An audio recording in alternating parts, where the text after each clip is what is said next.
दिनांक 21 जून 2026 रोजी साताराची एक फॅमिली फलटण मार्गे पंढरपूर येथे जात असताना पहाटेच्या सुमारास नातेपुते गावाजवळ बायपासला काही अज्ञात इसमांनी त्यांच्या कारसमोर एक जॅक टाकून कारचा अपघात होईल किंवा कार थांबेल अशा पद्धतीने त्यांना फोर्सफुली थांबवलं। त्या जॅकमुळे कारचा टायर फुटला आणि कार थांबली।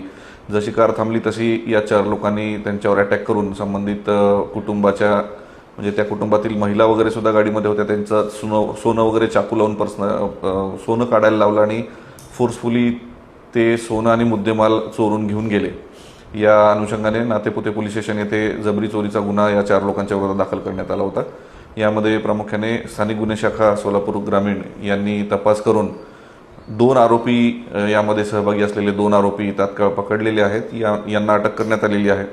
यांच्या चौकशीमध्ये एकूण 6 आरोपी निष्पन्न करण्यात आलेले आहेत। सदरील गुन्ह्यामध्ये दरोड्याचे सेक्शन्स सुद्धा वाढवण्यात आलेले आहेत। या दोन्ही आरोपींकडून एकूण 5,08,000चा पूर्ण मुद्देमाल जप्त करण्यात आलेला आहे आणि इतरही 4 गुन्हे यांनी केल्याची कबुली आहे, ज्यामध्ये 1 दरोडा आणि 3 जबरी चोरी आपल्या जिल्ह्यात केल्याची कबुली हे देत आहेत। पुढील तपासामध्ये अजूनही आरोपी आणि अजून काही गुन्हे निष्पन्न होण्याची शक्यता। जे वाहन चालवत आहेत विशेषतः कुटुंबियांसोबत जात आहेत यांनी तात्काळ 112ला फोन करणं अपेक्षित आहे, कारण या स्पेसिफिक घटनेमध्ये असं जाणवलं की घटना होऊन 2 तासांनी मग त्यांनी 112ला फोन केला। तात्काळ 112ला फोन केला तर लगेचच नाकाबंदी लावून अशा लोकांना तात्काळ जिथल्या तिथे पकडता येईल आणि पोलीस मदत 5 ते 10 मिनिटात आपल्यापर्यंत पोहोचेल।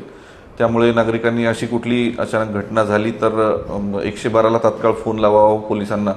आपल्याला जिथे कुठे भीती वाटत असेल, कुठे संशयित लोक थांबलेले दिसत असतील तर तिथून पोलिसांना संपर्क करावा, जेणेकरून तात्काळ पोलीस मदत आपल्याला घटना होण्या अगोदरच मिळू शकेल, असे आवाहन मी सर्व जनतेला करतो।